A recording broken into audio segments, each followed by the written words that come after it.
Hey everyone, it's Friday, February 28th, 2020. Welcome to episode 3 of the Ginger and the Beard podcast.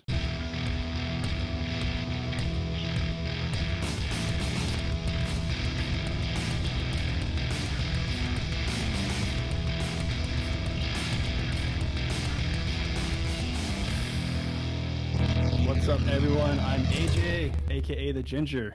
And I am Reese, aka the Beard. And today we've got a ton to talk about, Reese. We're going over our top 5 favorite beers, a recap of last week's UFC Fight Night, which I'm so excited to talk about, plus upcoming events, and a whole lot of tech news. But first, Reese, what's going on, man? It's been a couple weeks. We haven't talked in a while. Yeah, life's pretty hectic sometimes, Valentine's Day. After Valentine's Day, I don't know, it's just a lot going on, a lot going on. But yeah, man. Yeah, life's good. Life's good. How about you? Yeah, it's been a crazy month, man. This week is flying by. You're right. Valentine's Day. It's like one of those holidays that just kind of sneaks up on you, and you not forget about it, but you don't realize how fast it's coming up. And then no, never forget about it. No, we knew the whole time, right? Yeah. That's right. I got you. We're married men. We remember these. These things are important. These are very important dates. Yes. But, very. Very good holiday. And then my wifey's birthday is coming up in about a week, so got that going on, planning some big stuff for that. Actually, I think I can go ahead and say it because it's not a surprise anymore. I'm taking her out to see Post Malone on Sunday. Ooh, nice. That's awesome. Yeah, man. Close to home there. That's cool. Do you guys have to go far, or is it right down the road? No, it's in Greensboro, North Carolina, so it's like 4 hours away. Not too bad. Oh, well, sweet. Awesome. Totally worth it. My dad's coming in, gonna he's gonna hang out with the kids for a night, and it's gonna be so fun, man. She's super pumped. And that's the birthday celebration. That's not the Valentine's Day celebration, right? No, that's the birthday. That was the big birthday surprise. Nice. And she knows about it. Oh yeah, she knows about it now. I hope so, or else she's listening to this and that could be bad news. Oh, nice.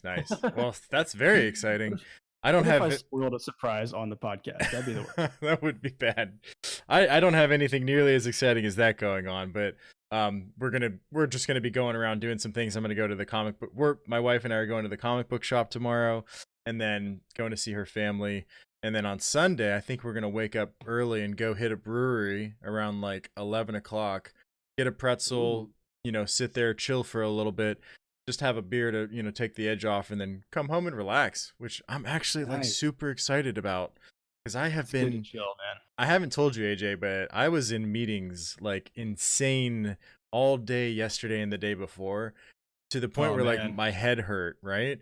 So just to be drinking a beer right now and doing this podcast is just like exactly what I need. So yeah, it is, honestly, it's a great way to end the week. Mm-hmm. It is. It really is. And actually, I was also in meetings all week this week. Yeah. My company had a leadership meeting, and I will tell you, I saw a ton of people from around the country from our whole company, and we got so much good feedback for this podcast. So if any of you guys are out there listening right now in your cars or in the office, thanks so much for the feedback. Tons of people told me they checked it out, and honestly, we got the most feedback when it comes to our delicious brews. Some beers. We had a lot of beer lovers complimenting the podcast, and they're like, "Hey man, I didn't know you're such a big beer fan." I'm like, "Yeah, dude, of course." Keep it going. That's awesome. I've never had so many beer recommendations in my life. Yeah. Which is pretty cool. So yeah, keep it coming, man. Dude, that's sick. You got networking with the beer. I love it. That's fantastic. That's right. Hey, really speaking cool. of beer, are you yes. drinking these? Speaking of beer, I'm currently drinking a Backwards Bastard right now. I'll show you guys the bottle. And just real quick, it's an ale aged in oak bourbon barrels, and Founders is one of my favorite breweries. And I'll get a little bit more into who they are later in the stream, but you can see this juicy, delicious oil slick like beverage. It tastes amazing. Man, that label is super dope. Yeah, it's pretty cool, right? Interestingly, I was talking to somebody this week at the meetings, and I was talking, this might be a good podcast episode for a later date, but what is it that interests you? I'm asking you personally about a beer. Like if you're browsing through, you're at Total Wine or something like that, and you're trying to find some new beer, what is it that catches your attention and makes you pick the bottle up? Just for like curb appeal, right? It's definitely the label. If there's some Yep. really cool artistry on there, cool artwork, right? I'll check it up just to check that out. Straight up. No problem. Yep. And that's where it's like, okay, well, what kind of beer is this? Is it a brewery that I'm aware of? Is it a beer that I've heard of? Is it a type of beer that I know I'm going to enjoy? Because I have my palate, my beer palate's pretty well figured out on what I enjoy the most. So, is it a bright, colorful, appealing beer off the shelf? Is it something that I know? Is it something that I enjoy? All of those things. And straight up, even if it doesn't look like a nice bottle, there's plenty of, companies that just use like a plain label that doesn't have a whole lot going on. Yeah, yeah. If I've never tried it before and I see it's a beer type that I like, especially if it's a barley wine or a quad, I feel obligated to try it out. Just buy it and try it out. So yeah, how about Yeah, you? for sure. No, it's the same thing for me, man. I think it's kind of weird. I mean, I don't know. Maybe the people that are super beer aficionados out there are like, man, the label's not even the most important thing. But as with anything, man, Culture. packaging is like one of the most important things. And I feel like we've come such a long way in terms of like craft beers. And I feel like they've identified the fact that the label is super important. Like you look at like a Bud Light. I mean, they've obviously got the branding. They've got the branding, so they don't really need to worry that much about the beer label. Yeah. But these other craft brewers, they're honestly competing for the eyeballs. I feel Oh yeah. like. I mean, I personally buy most of my beer from Wegmans, which is basically the same as Total Wine when it comes to like their beer selection because you can build your Great own beer six packs. selection. They don't have quite as much of a selection as Total Wine. But the prices are way better because you pay for the six pack, you don't pay per bottle. At Yeah. Total Wine, you're paying like $4 for some of those bottles, as opposed to Wegmans, you're paying 11. They actually just increased the price to $11 instead of $10 Right. for a six pack. And so whatever you find in that cooler, you can put in there for $11. So The it's a pretty mix sweet the deal. mix six. You're doing the mix Yeah, sixes? Got it. yeah, you gotta get the mix six, man. Oh I yeah. never buy a solid six pack anymore. I'm like, I just want to try I want as to much stuff as I can. yeah. I did like 24 different beers during December. Um Nice. every day leading up until Christmas was a different beer. So I went to Total Wine and I did four, mixed sixes basically, and Nice. had it going on. But what are you drinking right now? I didn't even ask you. So I, right now, for the first time, am drinking this Fireside Chat. I'm not sure if you can see that. Kind of hard to see with the glare Oh, there. Fireside Chat from 21st Amendment Brewery. I haven't actually done a lot of research into this brewery, but I saw it. I've seen it at Wegmans a bunch of times as I'm browsing through. And number one, the label is pretty cool. But number two, it's a seasonal beer. It's a winter spiced ale. okay. So it's actually for an ale, 7.9% ABV, 45 IBUs, which you're going to get a lot into IBUs in a second when we get into our main topic of the day. But Yeah. yeah, it's supposed to be an ale with a bunch of spices added, but honestly, I don't really taste the spices that much. It just kind of tastes like an IPA. It's pretty bitter, a little Okay. darker, but it's pretty good. I just figured since it's the winter's almost up, thank goodness. Um, We had snow I today. should. What you did? We had snow today. It's like the second Oh snow of man. the whole winter finally. Yeah, I think we had snow. What was it? Last week, I think, and it was like the whole city was freaking out. People were like, "Oh, we're getting 3 inches, man! Are you ready? Are you ready for 3 inches?" I'm like, "What are you talking about?" Like, number one, it's probably not even going to happen, which it Uh-huh. almost didn't. And then we Yep. got like a light dusting. It barely stuck to like the grass. Yeah, Right. and my kid's school was it?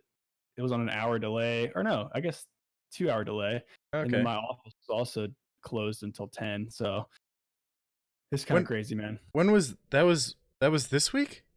When was I think that? it was last week. I can't even remember. Really? I'm pretty sure it was last week though. You guys are Yeah. south of us and you had more snow than we did?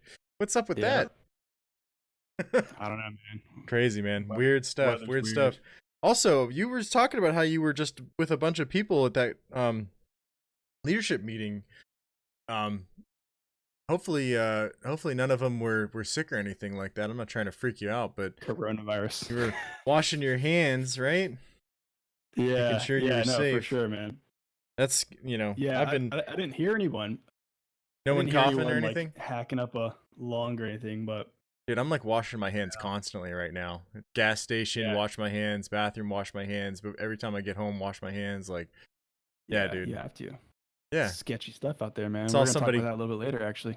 saw somebody coughing and he was pumping his gas. I go behind him I'm after him to pump my gas, and it's like I don't even want to touch that thing. You know? Ugh. Yeah. Yeah, no, we were Weird. like sharing presentation clickers. I'm Oh like, who yeah. knows how many germs are on this presentation clicker? You know, it would have been messed up if you would have just like started coughing on it. Yeah. Yeah. If you Oh, guys here hear you me go, sir. coughing, if you Take guys hear this. me coughing on the stream tonight, it's not because I'm sick. It's because I'm almost 30 years old and I skated to the gas station up the street from my house to get this puppy right here to get me amped up for the show. Boom. For you guys out there listening on the audio, it's a Monster Energy drink. Um, and I'm just too old for it, man. I love skating. I'm never gonna give it up. Number one, I wrecked on like, I mean, this is like a 3 block ride. Keep in mind, okay, it's not very Okay. far, Okay. but I had to get out of the road because there was a car behind me. So I get on the sidewalk and everything's going well. It's dark outside. I can't see anything, and then everything's going great. I'm dodging all the cracks and stuff in the sidewalk because I've ridden the sidewalk before. And then I get to one of those trees. I don't know trees, guys, but the trees that has the little spiky balls on it, I don't and know that. it drops them all. You don't know that tree? I don't know I what it's know I called, know but that tree. I don't know what it's called. I've seen it. okay, Yeah, yeah. okay. Those little spiky balls are all over the sidewalk, Drops and landmines. I clear most of them. Most of them are it's fine, but then I'm like, okay, I can swerve these last few, so I just start swerving, and my wheel catches one, and so my board comes to a dead stop. Luckily, I'm not going super fast, but I do one of those like awkward run and try to catch your balance situations Yeah, yeah. without falling. And eventually, I just realized I'm not going to catch my balance, so I just decided to commit, and I dove into the grass slash dirt on the side of the sidewalk and just kind of did a little tuck and roll. And You should have done a barrel roll. yeah, so I stood up. I wasn't injured, and no one saw. So I think I came out on top. I feel like But you didn't get hurt, so no I one did hurt. saw. No pride loss, no injury. That was today? Nope. Yeah, it was just like 45 minutes ago. Wow. Wow. Yeah, it was fun. Well, I'm just too old. So now I'm like, my lungs are all like wheezy and stuff because it's cold outside and I'm riding a skateboard and like 4 blocks is a long way, So hmm. yeah, Well, it's been an adventure. at least you're safe. So what do you say, man? You wanna dive into this and let's start I talking about think we our should. beers? I think we should go right into it. I think we got. I'm glad we have a lot of beer fans out there because we got a lot of beer to talk about. So yeah, like we mentioned at the top of the show, our top 5 beers. And I put in parentheses, at least for the moment. Yes. We'll start there and then go. But I guess go ahead, man. Let's start it off. Do you wanna Oh, all right, all right. do you wanna like I can do share that. it? You wanna show it? Or just Yeah, talk about it? I thought about picking up each of these 5 beers, but I can't. I think finding all of these in store at the same time and not having to buy a 6 pack of every single one of them is kind of a slim to none chance. So I think we're just gonna show them on the screen tonight. Okay. But yeah, so Okay. my first one, I'm gonna throw it up on the screen and I'm gonna share my screen with you. Okay. Give me 1 second. And I'll switch it over when I start sharing it. One of the beers that I have, I can't even get in stores anymore. Oh, Here we that's go. exciting. It's exciting to hear about.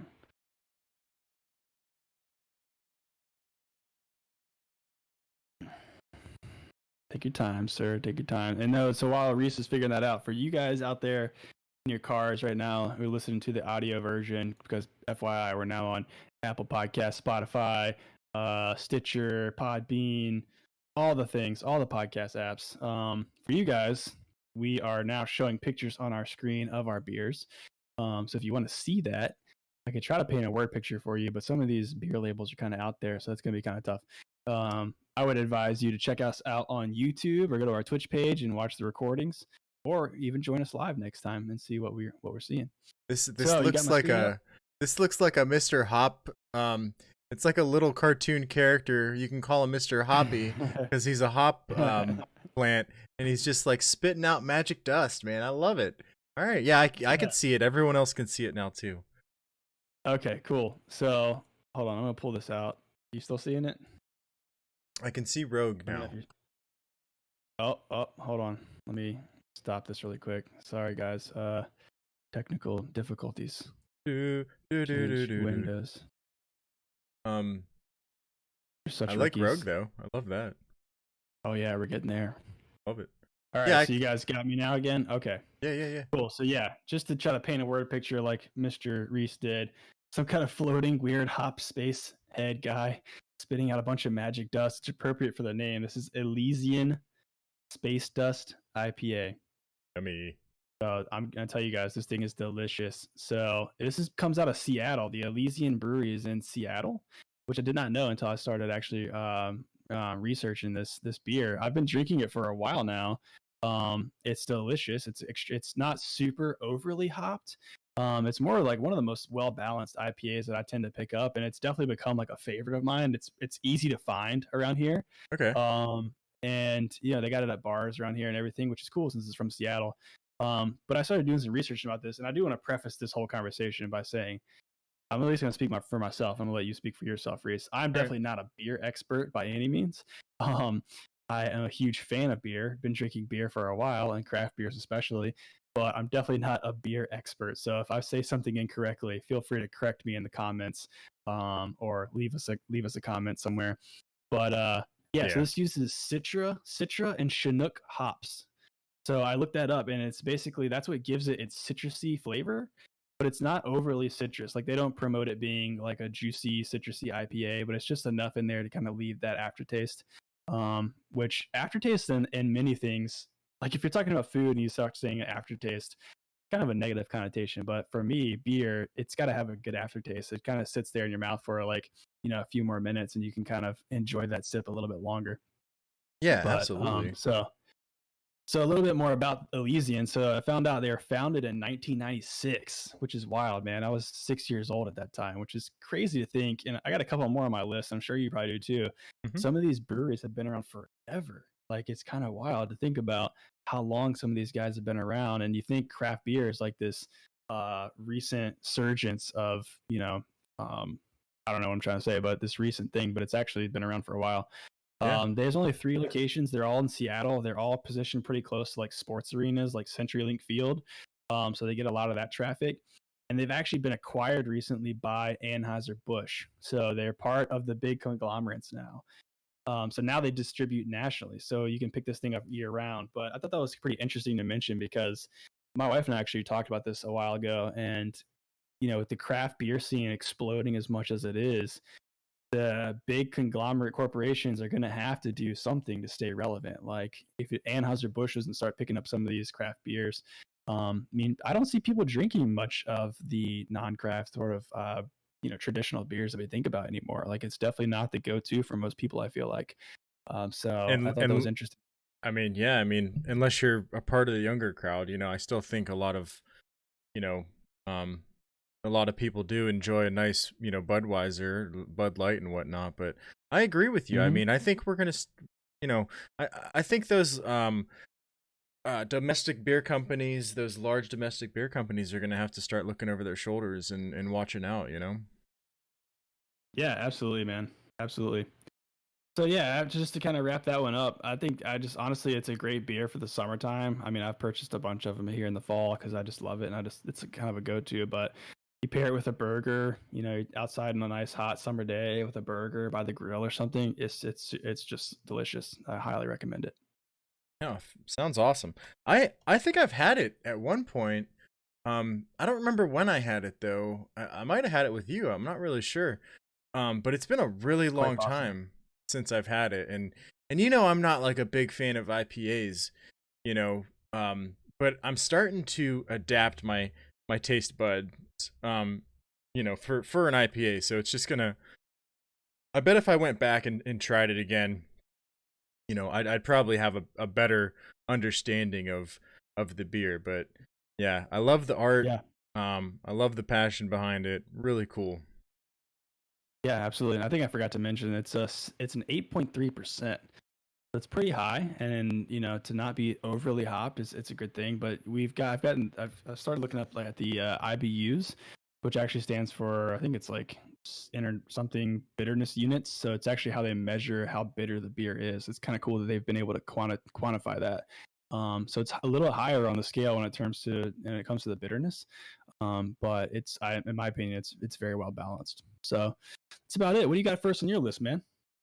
So the one that I have first, and let me go ahead and pull it up on screen here so that everybody can see it. And it's Here, let me actually stop made by sharing my the screen.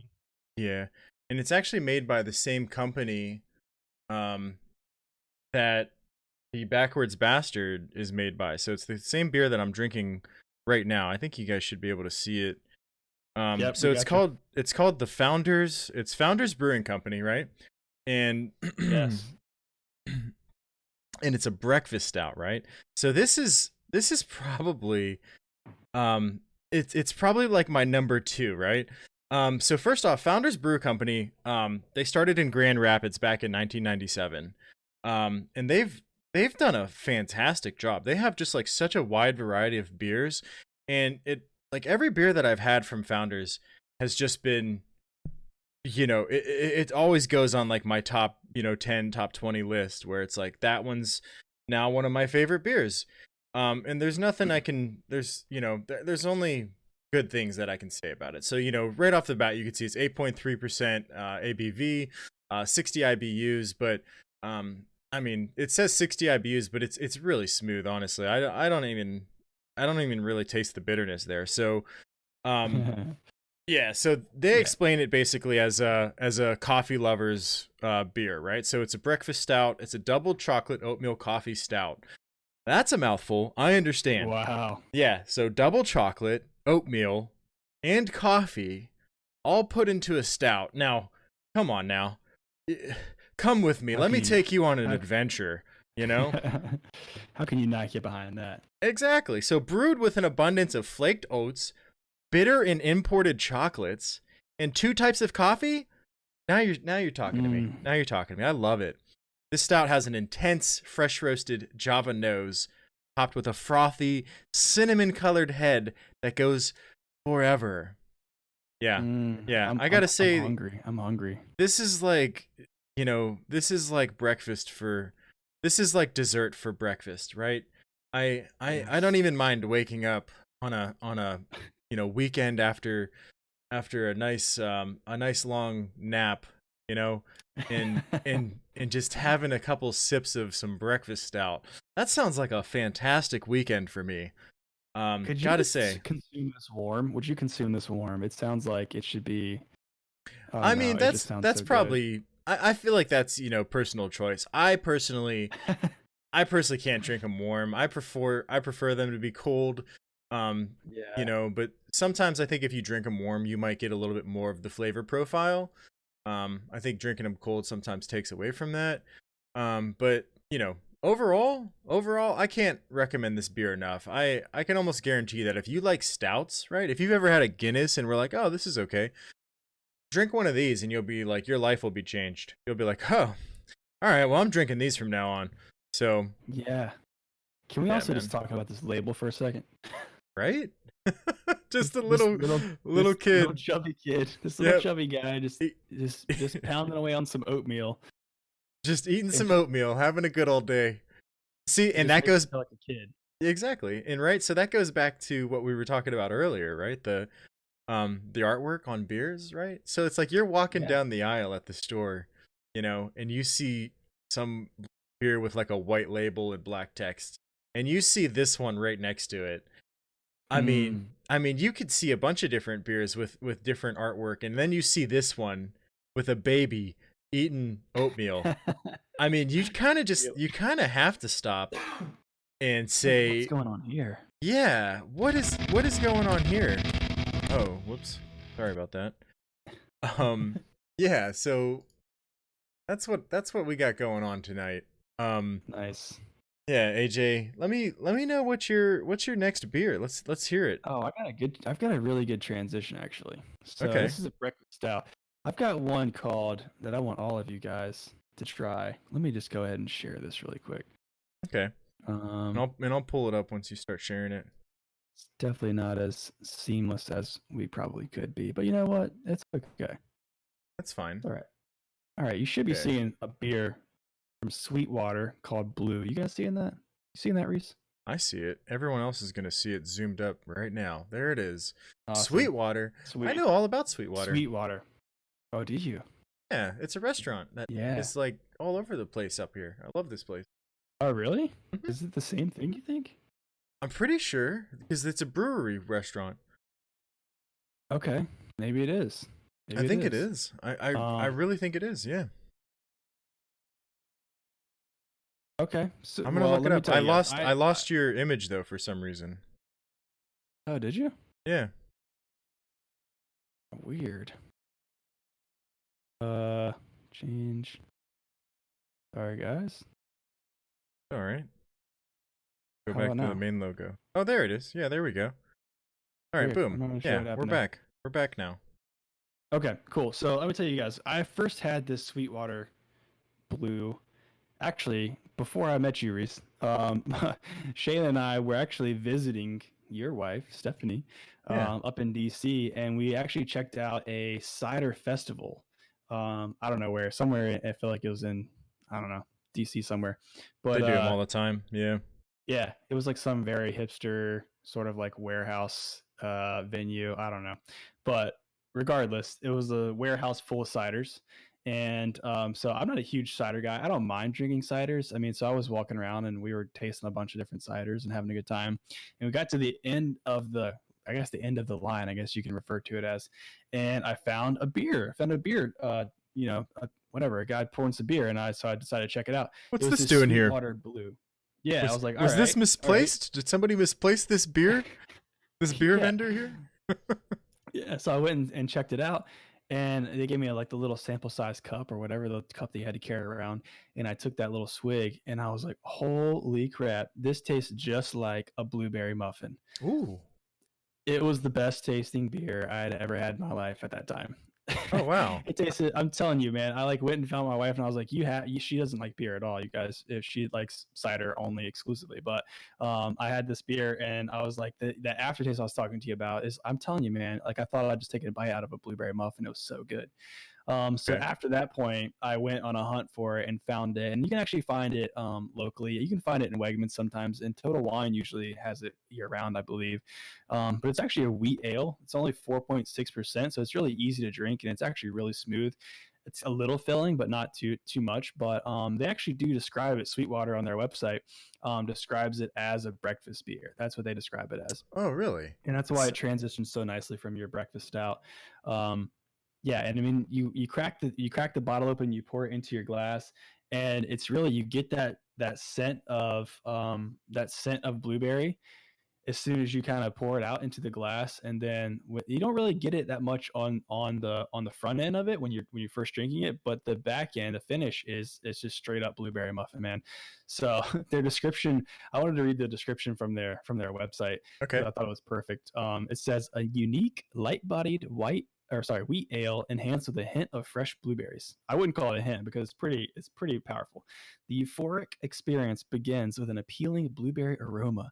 Take a good whiff and you'll know. The taste is extremely subtle and finishes extra clean. This ain't no fruit beer, but it is our breakfast beer and so delicious with pancakes. So Oh, I want to try it. I've never tried it with pancakes, but I can imagine that it would be pretty delicious. Is this comp like So they still sell this everywhere? Like you can get this, right? You yeah, know? yeah, man. If you check out Total Wine, you could definitely find this. Wow. Okay. I don't think I've ever had this one.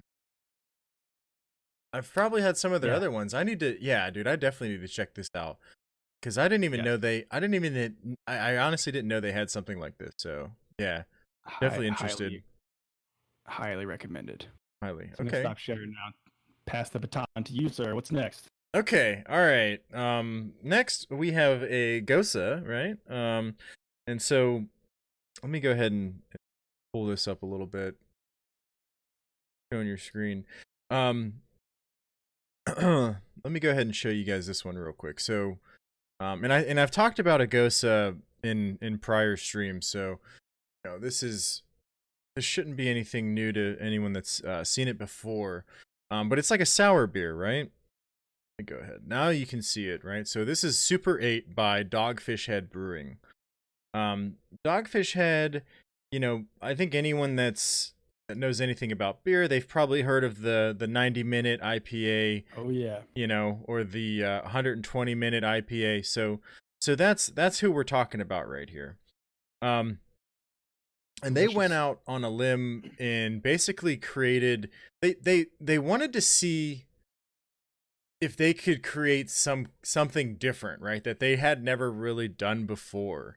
And so it's a super gosa. It's brewed with 8 ingredients: prickly pear, mango, boysenberry, blackberry, raspberry, elderberry, kiwi juices, and toasted quinoa and red Hawaiian sea salt. Jeez. Now, is this a wine, right? Have you ever heard of a Yeah. wine being made with this many ingredients? Is this a cider? No. This is a beer. Can you believe that? Man, I can't even believe that's so many ingredients. Yeah, it really Sounds is. it's Yeah, that's nuts, man. Yeah. So, gosas typically do have salt in them. That's something that I learned recently. I always knew they kind of had like a salty flavor to them, but they're mostly like they have a sour taste on them, and then on the back end it kind of gets salty, right? So it's a very interesting flavor. So they give it a vibrant red color. And it tastes like berries, watermelon a lot. And I think, tart is probably a good way to explain it. But as far as gosas go, this is on like the lighter end. So this is more like your entry level gosa. And it's been on stores. It's been in stores for a while now. I'm not sure how much longer they're gonna have it. So if you guys are interested in trying something new, get out there.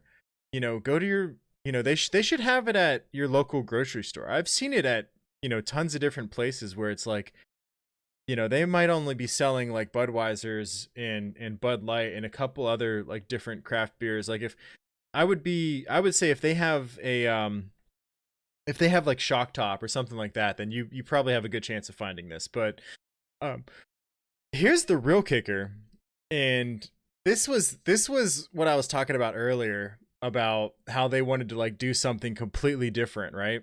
This Yep. beer can be used to develop Kodak's Super 8 film. They What? they can use this beer. Yeah, right? They can use this beer to develop film, and that's where it got its name, Super 8. So, Okay, so let me ask you, okay. and maybe you're getting there, but this is just like many things in life. Who was the first guy to see a watermelon out in the field and be like, "I'm gonna eat that thing"? Who was the first guy that's like, "We made this great Gosa. Let's dip some film in it, guys. Let's see what happens." I know, right?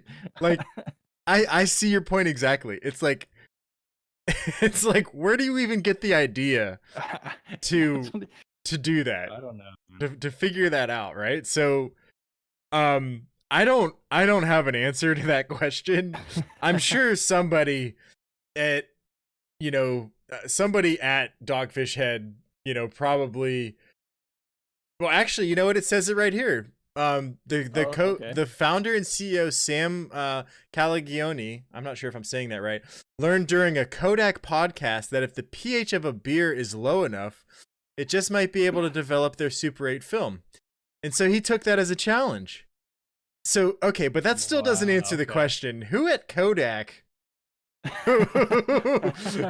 you know, who at Kodak was like sitting at their desk?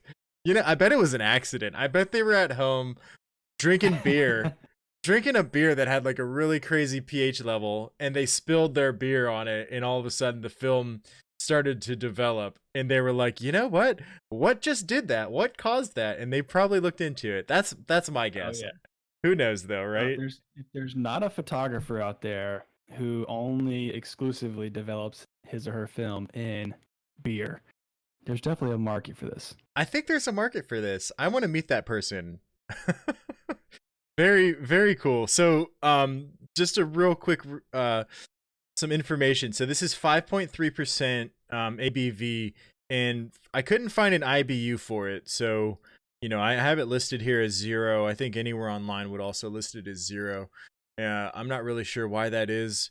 Um, and then the brewery Dogfish Head, they started back in 1995 in Milton, Delaware. So Wow. everyone out there, guys, this is totally worth it. It's like $10 for like a 6-pack. So, it's not like it's super It's crazy affordable. expensive, really affordable, so yeah, Yeah. I would say get out there, give it a shot, and So, question for you. I'm not a big Goza guy. I've not gotten into those very much, but do you consider that, is that like a year-round thing for you, or you prefer that like in a hotter sort of day, or is it kind of just, yeah. you know, Yep, you hit the nose is on it? the head there, man. Yeah, so that's a Mm, summertime, right? That's a summertime, yeah. springtime, summertime kind of feel there.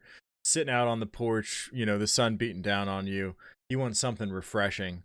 I mean, yeah, you could probably have certain ones during the winter, but they would have to be a little bit spicier, I think. But I haven't encountered Yeah. I haven't encountered one that was like, oh, okay, well this is going to be my winter goza. I always go for these darker beers during the winter. It just kind of warms you up. Yeah, for sure. Yeah, I think I kind of said this last episode, but this winter I kind of dedicated my beer drinking. I was like, let me get into these porters and these stouts. I mean, people talk about them all the time. There's got to be something to it. So I was like, let me just pick these things up. I stopped picking up IPAs and I picked up porters and stouts, and I found a bunch of stuff that I liked. So maybe this summer, with your recommendations, I will get a little bit more into the Goza game, Okay. and become more familiar. So When you were here, or actually no, I was at your house. Do you remember that lambic framboise? It was the the big bottle, two it was a big bottle, right? the big bottle that was like purple. It was like Yeah, purple when you poured it out. It was yeah. um it was a lambic, right? And so that's like your first step towards a gosa, basically. That Yep, beer yep. was only like 2.5%, and it was like, very very easy drinking. You remember. Yeah, it was like a juice almost. It was pretty light. Yeah, and so that I drank that for a little while, and that's what got me, you know, to the point where I could drink sours and goses because, at first, I mean, I couldn't drink them just like IPAs. I had to like really get my taste buds accustomed Mm-hmm. to it. But Yep. now that they are, it's fantastic. I love it. Very nice. All right, man, hit me with your next one. Hit me with Okay. your best shot So I'm wondering, of I'm looking at my beer. list now. I'm like, I wonder if these are like not quite as, I mean, I'm sure people have heard of a lot of these, but they're my favorites, so I'm talking about them. My next one on my list is the Voodoo Ranger IPA. I feel like this is not new to anyone. The Voodoo Ranger's been around for a while, but I want to talk about it anyway. So let me share my screen Well, really quick. let me. I honestly think that you need to talk about them, right? These are your favorite beers. That's what this is all about. Exactly. Me That's what I'm like, me personally, a lot of people probably haven't heard about some of the beers I'm talking about, but I mean, just the same, any regular beer drinker has not heard about a Voodoo Ranger. Somebody that doesn't like IPAs doesn't. They've never heard of a Voodoo Ranger. If they only drink It's a very lagers, good they point. only drink stouts. They maybe have never heard the point of view of somebody that loves IPAs. So I think it's totally worth it. You know what I mean? Yes. I want to hear your point of view also, because me, like this is valuable to me, because I'm not really a big fan of And IPAs, and I'm trying to learn more. yep, definitely. So, number one, Voodoo Ranger. Sorry, I forgot to share my screen. Let me go ahead and do that. It definitely attracted me was the label. I'm a visual kind of guy. I work in like marketing and graphics are kind of one of my things. So, um, as you can see on my screen, you see on my screen now? I do now. There it is. Okay, cool. So for you guys out there listening, if you haven't seen this already, all of New Belgium's like Voodoo Ranger line has this sweet skeleton guy on the front, and he's always decorated or dressed up in different outfits depending on what the beer is. So with the Voodoo Ranger one, as the name kind of suggests, he's got like this ranger hat on, this like I guess what do you call that thing, like a beanie or what, I don't know what you call it, thing keeps your ears warm. A Nanook. Um, is that what it's called? I'm pretty sure it's called a Nanook. A Nanook. Okay, my cousin had a dog named Nanook, so I don't know if there's any connection there. Nanook of uh, the North. Interesting. He was a Yeah, Great Pyrenees dog. He's big, white, and fluffy, so I guess maybe that had something to do with it. makes sense. But Yeah, so this is an IPA, another IPA. This one's from New Belgium. You guys are probably most familiar with New Belgium's flat or Fat Tire. I think that's probably their most popular brew. Um, Oh but yeah. this one, yeah, I think most people have probably had a Fat Tire at one point or another. But it's a 7%, so it's not super heavy. It's 50 on the IBU scale, so again, not super bitter. And again, it's another easy go to. Like if I'm ever out there and I'm not really looking for something new, and I just want to pick up something that I know I'm gonna like, it's definitely a Voodoo Ranger. It's got really nice mouthfeel. I know that's a weird term for people. If you're listening out there and not much of a beer drinker, mouthfeel is kind of a weird word, but you'll definitely, once you start to drink more and more craft beers, you kind of understand what that means. But yeah, so this one comes out of New Belgium, which is actually founded in Colorado. This one's even older. It's in 1991, which is kind of crazy. I'm 1 years old at that point in 1991. And another cool thing about it is it's founded by and co-led by a woman, which is really cool. Like, I feel like you don't really see that much, like in the craft beer game. It's beers are a little bit more attuned with the men. You kind of think about men more so than women. So I thought that was really cool that it's led by a woman. And Fat Tire was their first brew, and it's definitely still around today in a big way. But the story is that this lady and her, I guess at the time was her boyfriend, traveled to Belgium and were inspired by Belgian beers, and they came back and decided to start their own operation. And they actually started their operation in the basement of their house, and it kind of grew from there. So now, I mean, New Belgium is a massive operation. But yeah, I mean, this beer it's got enough bitterness that hangs around long enough on the finish, but it's not overpowering. And it's really just a good evening beer to kind of wind down, from like a long day or pair with your meal. I Sweet, love it. dude. That's awesome. I had to step away for like 2 seconds there. Somebody was knocking at my door, but I'm back. And How dare they at 10 o'clock at night? yeah, I know. Like seriously though, 10 o'clock at night. Like what the heck? What are people thinking? Oh man. Yeah. So, um, you're gonna have to fill me in, or actually, I'll just watch the podcast later to catch that explanation. But I believe it. I believe that it was good. So, yeah, dude. Very nice. Yeah. Um. All right. So I guess that takes me into my next one, right? So Yes, this sir. next one. Sorry about that. So this next one is by a company called Leffe. Let me pull that up real quick. Leffe. Leffe is a company that I'm sorry, they're not a company. They're owned by Anheuser-Busch now. Um, but it was a monastery. Monks basically brewed this beer at an abbey in France. So let me just give you the quick rundown, right? So the ABV is 6.5%. It's an abbey beer. It's deep dark brown color, and it has a slight sweet flavor. So, typically these Trappist ales you can get doubles, triples, and quads. The doubles are more, they're closer to like a wheat beer. The triples are more like the next. Well, I think they're just like an advanced wheat beer, maybe like a lager combo kind of. It almost feels like, and then you have your the quads, which are always a lot darker, always have like a more caramel roasted malt, taste to it. It makes every sip very, very nice on the palate. So their site says this: Leffe Brown's soft, deep brown color and the perfect balance between a discreetly bitter yet slightly caramelized taste can be ascribed to age-old traditions. Hints of coffee and chocolate provide this beer with an even more desirable flavor. Served in a Leffe chalice, the smooth, creamy beer head, the roasted aromas, and the spiced flavor have the ability to suspend time. Um, Oh. yeah. So again, this is another affordable beer, right? So this beer is like, I think it's 11 or $12 for a 12 pack, or I'm sorry, a 6 pack, and but it's like the packaging on this is premium. They use foil at the top part of it. Everything about it Ooh. just looks like it just looks like royalty almost when you're drinking this thing. From the font that they use to, the foil on the top there, and then even the pour. It's just like this. This is amazing that, at this day and age, we can taste something. You can buy something in stores that used to only be available if you traveled to these distant countries and went to these like specific monasteries and drank the beer there with the monks. Like, how crazy is that? Right?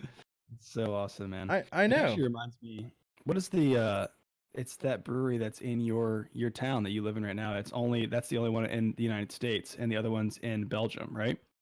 Yeah, exactly. So that's the Pink Elephant. Geez, why can't I think of it right now? Yeah, the brewery is not coming to my mind. Yeah, the Pink Elephant. And your delirium. That's it. Delirium. And the beer with the pink elephant is the delirium tremens, right? And so same thing, right? So they're in Belgium, and that's the only other brewery in the world. Finally, somebody in America convinced those guys to let us put one in America. So there's one in Virginia, but back to Leffe, right? So they were founded, or they started brewing their beer back in 1240. I mean, this was an abbey, right? This is an abbey of monks that have been doing this for a long time, and they're in the Leffe district, and I believe it's in France. I didn't quite understand what I was reading, but I'm pretty sure it's in France, de Nantes, France, the Leffe district there. So, there was plague going on back in the day, basically, and they couldn't figure out, they had to, like, people had to get water. They had to do something about the contaminated water, right? So basically what they were doing then, instead of drinking the water, they would just turn it into beer. So basically during those, during the plague times back then, folks would go to the abbey, and to get hydration, I guess you could say, which is weird because usually beer dehydrates you. They would drink the beer because the water would be purified and turned into a beer. So it's like, yeah, wild, I don't know. Man. That's just like a crazy part of history. The fact that was even a thing, So where do you buy this from? Is it Total Wine? Yeah, you can get it at Total Wine. They definitely have it at Total Wine. I know that, and you'll probably be able to find it at Wegmans and a lot of different places as well. So, yeah, man, check it out. Wow, that's definitely super interesting. Got to check it out. Very nice. Very nice. Yeah, dude. All right, show you again. All right, let's hear it, man. What's next? We're getting through it, man. We're getting close to the end here. So next one again? Well, is this our last one? Or no, we have two more. Two more. Okay, two okay. More. Yep. Cool. Sweet. So my next one I want to talk about is Rogue Dead Guy Ale. Yes. It's again, that's probably one that most people are familiar with, but I just kind of liked the story that was behind this one. And again, this is another, all these beers I'm talking about today are ones that, minus the seasonal one, which I'm about to get to, that's not available year round, are ones that if I just am not feeling super curious when I go into the store and just want to, get something familiar and know that I'm going to enjoy myself, these are the ones that I pick up off the shelf. And that's why this kind of was my guiding principles when building this list. So let me go ahead and give me 1 second here. I'm going to share this out. See it. All right. This one also has a very cool label that caught my eye. So this cool little skeleton. What do you think this? I think this is like a cultural image. I don't really know. I'm not much Isn't this? Go ahead. Isn't this related to like Day of the Dead? Or it's something like that.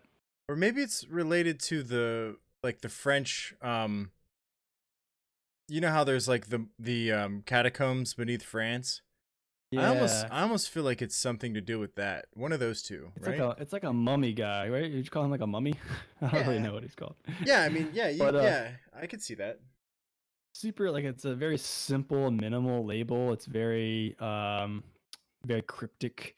And I'm a fan of like the darker sort of stuff and the blacks, the cool black label, simple minimalistic designs. Oh yeah. So this bottle definitely caught my eye, and this guy's holding like a beer mug in his left hand. I thought it was really cool. But when I start to drink this thing, it's a 6.8% ale, so it's not super heavy. And sorry, 1 second here.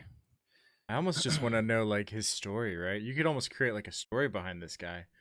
It was Right? like he was in Italy when Mount Vesuvius hit, and he's like just sitting at the Abbey drinking a beer, you know. And this is where Yeah. this is where they found him with mug in hand. Yeah, that's pretty cool. So this is actually a Maibach style ale, and I had to kind of do some research on my own and figure out like what is the difference between a Maibach. So it's actually heavier on the malts and not as heavy on the hops. So it's not quite as bitter as you might find in like an IPA. It's actually only like 40 on the IBU scale. It's actually a little bit stronger though and darker than a typical lager. And the thing that makes it interesting about a Bach is that they spend more time apparently in the cool environments when they're fermenting, and it Okay. kind of helps smooth out the flavors, which makes it not so harsh. Um, so Okay. it's very easy drinking. It's a nice beer you can kind of sip on for a while. And yeah, so about the brewery, they were founded actually. Rogue was founded in 1988, so before we were born. So again, there's another craft brewery that's been around for a long time, founded in Ashland, Oregon. So they No first way. opened their brew pub in Newport, Oregon, and that still actually serves as their headquarters. They just kind of continue to build it out. But the guy that owns it actually started it in the basement of his home. And interestingly, their headquarters where they operate in Newport, Oregon, they have a bed and beer, like instead of a bed and breakfast Take me that they there. right above the brewery. So and if you look at the website and check out their brewery, the location just looks absolutely beautiful. So how cool would it be to go visit there and stay above that brewery and get to check out Ashland, Oregon. So Oh, overall, dude. just a super well balanced beer. It's really good for any kind of occasion. Again, just an easy go to. Nice. I like that. I love Rogue. And Yeah, I yeah, never knew that backstory behind the Maibach style, so that's probably why I yeah. like it. It's kind of one of the more fun things about doing this podcast is like I said at the beginning, I'm definitely not a beer expert. I'm a fan of beer, obviously, or else we wouldn't be doing this podcast. But it's really fun just to kind of do some research into these beers that I've been drinking for a while and start to understand what makes them taste the way they do and what helps build those flavor profiles. Um, Yeah. Yeah. yeah, I I absolutely. I never prefaced any of what I'm talking about either. I'm by far definitely not a beer professional or a connoisseur of beer, but just an Yeah, enthusiast, just like you. So exactly. That's a good way to put it. Enthusiast. I like yeah, beer enthusiast. It makes me enthusiastic. Um so okay, well this next one I'm gonna just show you guys real quick. It's a Hefeweizen, so it's a German beer. This is the this is like your I guess it's not your Oktoberfest, right? But it's along those lines. So here, let me show it real quick so you guys can see it. If you've probably seen this in stores, I would assume if you have a Trader Joe's by you, you would definitely see it at um Total Wine. Probably see it at Wegmans. And it's an easygoing kind of beer. So it's a wheat beer, right? So it's 5.5% alcohol. It's the number one wheat beer in Germany, so this is like their go. This is the Budweiser of Germany, right here, boys. Okay. Yeah, Very man. nice. So it's one of my favorites. Beer experts call it a masterpiece, which is I think that's a fantastic thing. I want to know who It's a, these beer it's a experts are. strong statement. It is a strong statement, you know. I think some might call it a masterpiece. Some might just call it a really good beer. I call it a really good beer that, again, I definitely recommend. So it's Paulaner is the company that creates this. It's a German company.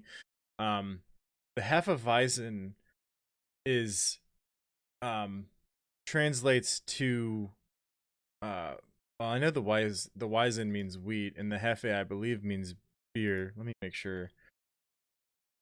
Hefe. Let me just confirm that. Oh, it's yeast beer. That's what it is. That Um, translates. yeah. Interesting. Yeah. So, um, they have a unique technique where they do like yeast suspension, which makes it so that it has a uniform and slightly cloudy appearance. I mean, but it's a really good taste. It's if you've ever heard of um those, those beers where they put lemonade in them, Leinenkugel's summer shandy, right? Yeah. Yeah. So Yeah. shandies are um, lemonade and wheat beer. So Mm-hmm. a great next summer, right? If you want to make your own shandy, buy a 6 pack of these, right? And mix that 6 pack with a bottle of Simply Lemonade, and there you Really? go. Yeah. Oh, dude, I've done it a bunch of times, man. It's Wow. awesome. Yeah, it tastes amazing. But even just this beer by itself is nice and relaxing, and on a hot summer day, you could sit outside and drink one of these and feel refreshed. So, yeah, man. This is like the more common beers that I think you could find, like another good entry into what is a good wheat beer. I'm sure you've heard of Shock Top and Blue Moon, but Yeah. Yeah. Yeah. why don't you go to the source for a Hefeweizen and try the best in Germany?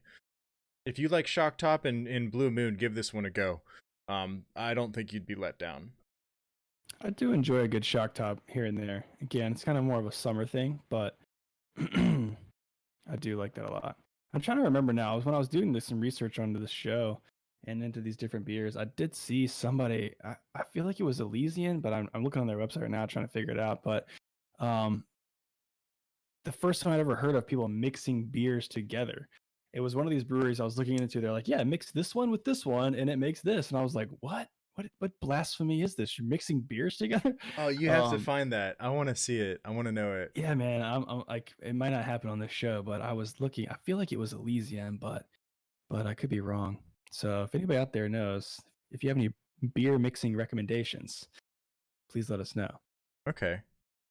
Okay, So, definitely. all right. Well, I guess we're at our last beer. So I talked about this one last week briefly, I believe. But my last one is the Coffee House by Aleworks Brewery. Aleworks is actually closer to home, my home at least. It's in Williamsburg. It's founded in 2006.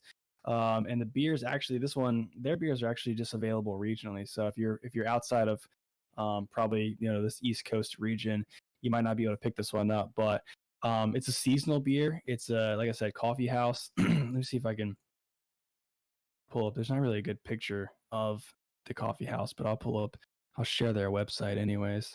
Okay. Um, let's go ahead and do that. All right, you guys should be seeing that now. So I'll just read the description they have here on the site. This milk stout is brewed with a generous amount of Guatemala Antigua coffee. I don't know what that is, but it sounds pretty good. I like coffee too. Oh yeah. There's a noticeably sweet character, but we don't shy away from the coffee's bitter nature. It's the coffee drinker's coffee stout. So pretty good description Uh, there.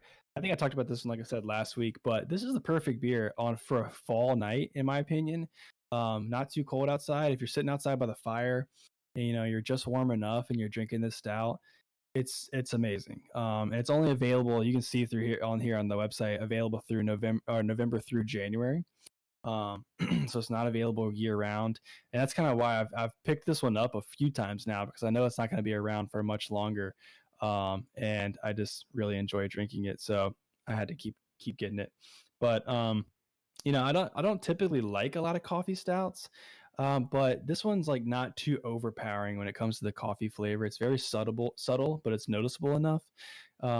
And it's just super smooth. I mean, all these stouts that, like I said, I've kind of dedicated my winter to drinking these stouts, and what I love about them is that they're so smooth. I mean, compared to an IPA that leaves that bitter taste in your mouth for a little while, I just found the stouts, even though they're heavier in some cases, this one's only 5.4%, so it's not so bad. But just to be so smooth and easy to drink, so yeah, highly recommend that one for the fall season. yeah, dude. I think that's the milk stouts, right? They have that smoother kind of feel to it, and then I really want you to try that one I recommended, oatmeal stout. If you like this, I think you'd like that. Yeah. And dude, I'm so happy you brought up Aleworks. Aleworks is an awesome brewery, man. Oh yeah. Anytime I see Aleworks, I'm always looking at them. I'm always seeing what they're coming out with and trying to pick them up. So yeah, dude. Yes, absolutely. And they've got a ton of stuff on here. I mean, not just stouts, lots of lagers and IPAs. I like Yeah. their label design too. It's not quite as eye-catching, but it's very consistent, as you can see. Yep. Um, They have a nice oh, here brand. you go. There's a Belgian wheat beer for you. Boom. Check that one out. Another seasonal, May through July. There's your spring/summer beer. I've had the pumpkin spiced ale before as well, and that one is very good. Nice, dude. Love it. I I want to find all of these beers. That's the only sad thing is I only ever see like 2 or 3 from Aleworks at a time, you know? So, Yeah. yeah. It's probably just because they're a lot newer, I guess, and they haven't quite gotten those distribution deals. But Okay. yeah, hopefully they keep growing. Hopefully they keep expanding out. It's kind of Yeah. like the Elysian. I mean, I was talking to one of the guys I was talking to at those meetings last week. He lives in Seattle, and so he's very familiar with Elysian. He's like, "Oh, have you tried Split Shot? Have you tried their Blood Orange? All these different things." And I'm like, I actually did see the Split Shot, which is another coffee stout, Okay. in Wegmans yesterday, and I thought about grabbing some, but it was only a 6-pack, so I was building my own 6-pack and didn't grab it. But so I don't think all of Elysian's beers make it out our way, Yeah. but yeah. So That's one of I the gotta find. I need to benefits. look into. Maybe maybe you've seen some like online ordering services where you can purchase some beer through. I need to look into that so I can get some of these less national, more targeted beers. Yeah, I think I don't think it's Beer Advocate. Check out Beer Advocate. They might have a good resource for you. But it might be Beer Advocate. I can't remember, but there is definitely a trading service where you can find people, that are willing to ship and receive beers and do trading, so that you can. It's literally meant for that.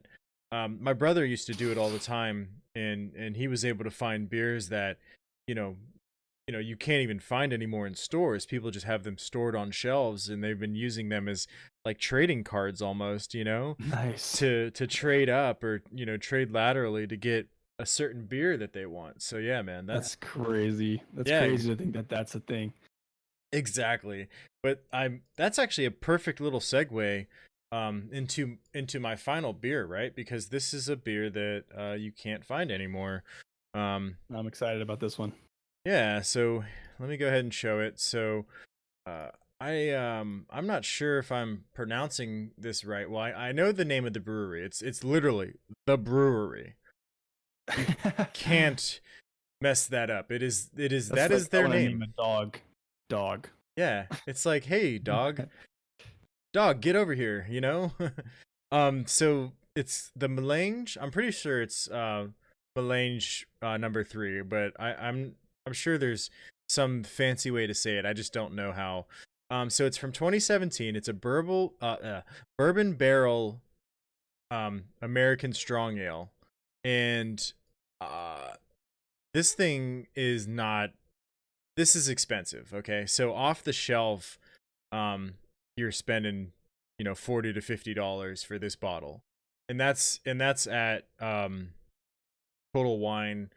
Basically anywhere you go, if you were to get it at a restaurant, it's probably going to be $60-$70. So Oh my gosh. yeah, so this is a serious bottle, right? And you can see on screen the Beer Advocate rating's 96 and the Rate Beer overall rating is 100. They even got the 2015 Rate Beer Best Awards silver medal for American Strong Ale. So this is, they're not messing around. They know what they're doing. So the brewery is headquartered in California, but there's also a store near me in Washington D.C. And for the amount of awards that this company has won, it's crazy to think that they've only been around for like a little over 10 years. They started in 2008. And so this beer is 16.3% alcohol. So this isn't your light drinking beer. This is a beer you're trying to drink to get the job done, okay? if you sit down and Yeah, you I would yeah, imagine so.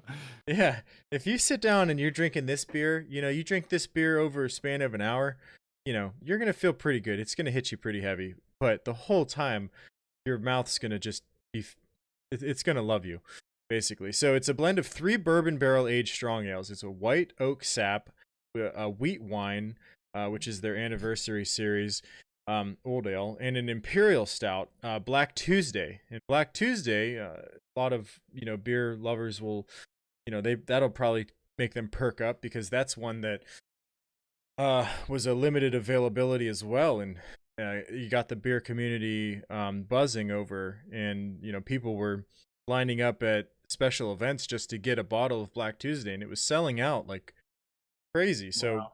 yeah, so they all joined forces in this strong ale, and it links some of the best characters of each of them together, such as chocolate, dark fruits, oaky vanilla, rich toffee-like character reaches through the bourbon veneer for an intensely satisfying uh, taste, feel, and experience. What is that word? What is that word? What word? Quaff? Wow. I don't even Quaff? know. That's That why just I sounds wrong. I don't want to say that word again. yeah, that sounds naughty. Let's Quaff. just skip over that. You know, Quaff. quaff. Okay, but anyway, this beer, like I said, I don't know if I don't have never seen it. I haven't seen it again since 2017, and I bought like 3 bottles of it. I shared them with, I shared one with my brother. I shared one with my stepfather, father-in-law, and wife, and just I wish I would have just saved one for like 20 years from now just to pull it out and give it a shot. But Yeah. it's better off that I enjoyed it, had a good time with it. But again, probably find it if you. I could probably find it if I. It might be a special occasion. I have to save that one for a Yeah, special occasion. if I can find the right seller that still has it, I might be able to find it again. But Yeah. they do a yearly beer anyway, so it's like you can find their yearly beer, and it's usually pretty good. But yeah, so I just wanted to end with that one. That's my favorite all-time number one, not current, just forever. I think, Just forever. yeah, I would be impressed if I could find something where I was like, yeah, okay, that beats that one. Yeah, I need to start. Do you use the Untapped app? I did for a while. Yeah. But I go through phases where I don't drink as much, or I don't drink as much craft beer, and so I used Right, it for right. a while. But I agree. I think I should start using it again, because I've I, I've probably had at least I like 500 different beers throughout my lifetime so far. Yeah, I mean, I need to find some sort of ranking system so that I can keep up with like, okay, that was definitely it. But it's so hard. It's so hard to remember. Like you said, when you try so many different beers all the time, it's so hard to remember in your head. Okay, well, how was? And especially when you get so many different IPAs, and at Yep. some point they all start to taste kind of the same. Right. Um, until you get really into it. But it's kind of hard to remember how you felt about one 6 months after you drink it. But I use the Untapped app, and I don't use it as often as I probably should. Like I think I looked in there the other day. I've only logged like 10 beers, which Okay. clearly I've had way more than 10 different types of beers. But I Yeah, was hanging out with with me alone. yeah, exactly. I was hanging out with a few of the guys with the meetings yesterday or this past week, and one of the guys I was with that I work with, he's checked in 900 and some different beers. And I Awesome. was like, "Oh my gosh, dude! I didn't realize how much of a legend you were." But wow, That's awesome. I need he's to meet this apparently he's been guy. using yeah he's been using the app since like 2015 or something like that, and he had like Nice. over 1,200 check-ins in the app. So like I guess he could checked in multiple times at the same place or whatever. Okay. Um, or no, sorry, wait, maybe it was 1,200 beers and 900 check-ins or something like that. But Okay. Okay. just an unreal amount. I was like, "That's impressive, sir. Yeah, Good man. for you." That's fantastic. I want just as much beer as that guy has ever tried. Yeah, I'm like, wow, you've been places, you've seen things. I love it. um, So do you want to I guess that's, the end of our major segment, right? Unless you had anything that yeah, else. No, that rounds it out. That was like it took us about an hour, man. So if anybody out there is still sticking around, thank you guys for sticking it out with us through that. That was a lot of fun. Lots of good stuff. If you haven't tried those, now you have some recommendations. Now you have some stuff to look for the next time you're at Total Wine. But yeah, I think we should move into our speed rounds, Let's do it. Let's do it. which So I think we're gonna make them a little bit more officially speed rounds today, right? yeah, I think so. Because I got a timer up on my screen right now. Oh, I'm not showing it on your screen, but if you guys wanna test us, you yeah. know, go ahead. Because yeah, we're gonna keep it legit. I think we're gonna try and do these 5 minute sessions here. So Yes, if just to set it up, I mean, if you guys didn't listen to the previous two episodes, the speed rounds at the end of our main topics each week, we have two or three different speed rounds. A lot of times they'll be technology related or MMA or video games. I think today we've got all three of those actually. yep. And those come every week at the end of our main segment. And they're supposed to be 5 minutes each. So keep us true to that. We're going to try to get through them right now in 5 minutes. It's kind of hard for us to do because Reese and I like to talk, We especially when it do. comes to technology. Whoops. So we'll see how we do. So our first round, right? So I'm gonna go ahead and say we have about 4 speed rounds here. One is virtual Yes. reality, the other one is technology. We have one that's gonna be about UFC, and then finally, what are we playing right now? What is the video game that we're playing in our lives? So, AJ, without further ado, I think I'm gonna go ahead and start off with virtual reality. Are you ready? Yeah, man. Let's do it. Okay, so the timer's going now. So just in the very recent past, HTC released a Vive Cosmos, right? And not to really sugarcoat it, it was a failure. So this was supposed to be their flagship. It was supposed to compete with the Oculus Rift, Oculus Rift S, and also with the Index from Valve. And they're the middle player, right? So Index has the most expensive one, and it is the top quality. And then Oculus, coming in around $400, is supposed to be the more affordable, customer, consumer friendly. HTC Vive was trying to fit right in the middle with price, quality, and performance. Their price was around $700, and they boasted that they had a higher resolution than the Index.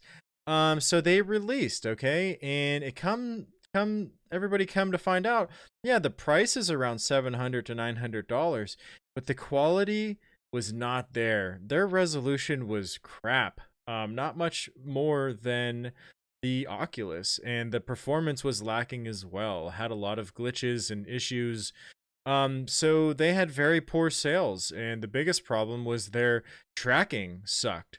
Right? So with a VR headset, you have multiple cameras that are supposed to help you track where your hands are or where you are, Yep. in whatever location you're at. So um basically they failed. Okay, so um the Oculus price point and quality was just so much more attractive. And I think that the fact that they were trying to play the middle ground, they set themselves up for failure in the market. Like, nobody wants the middle product. They want, an Oculus Rift is expensive already, right? So if you're going to spend Yeah. $700, why not just spend another 300 and get an Index so that you can get Yep. that supreme quality? So yeah, they failed. So this is their goal now. So they recently just came out and said, you know what, we're going to release 3 new headsets, all right? And so here's the 3 headsets. So they're all labeled as HTC Vive, but there's 3 different types. There's the Play, there's the Elite, and then there's the XR. All right, so let me give you a little breakdown. The Play doesn't have as good of resolution, but still, fairly good resolution. They only have 4 tracking cameras, and there's no headphones.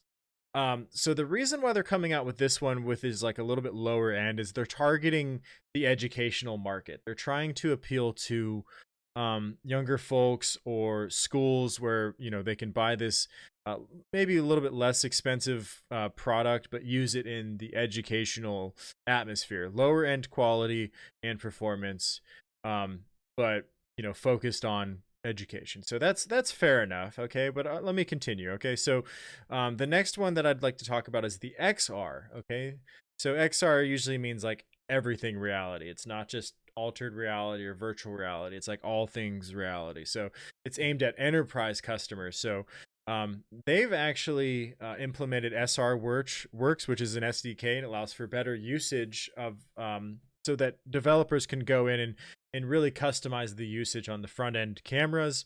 And so the appeal here is that, you know, developers at enterprise level companies can go in and modify it to meet their needs, right? And I think that's fair enough, right? Yeah. Okay, but you're still going to be dealing with a less, you know, valid product. But let me continue. And then finally you have the Cosmos Elite, and this is probably what they should have released originally instead of just the Vive Cosmos. So this is $900. It uses tracking beacons, same resolution, but they basically fix the tracking by using these tracking beacons, which is kind of unfortunate because the other systems, you don't really need tracking beacons. They figured it out. So altogether, right. I think Vive's setting themselves up for you know, continued failure. And you know, I don't want to come down on them too hard. You know, check them out, make your own decision. You know, but personally, I have an Oculus Rift and I love it. If I ever get the amount of money that I need, I'm probably going to go straight to the index. That's just where I sit. So, got about 30 seconds left. AJ, what do you think? Yes. Yes, very good. No, I think it's super interesting. I mean, you know, Oculus Rift, I feel like they came out strong and kind of took over the market. You know, and obviously being owned by Facebook, they kind of have a large advantage. But Oculus just came out with the Quest, right, which is a standalone headset. Yep.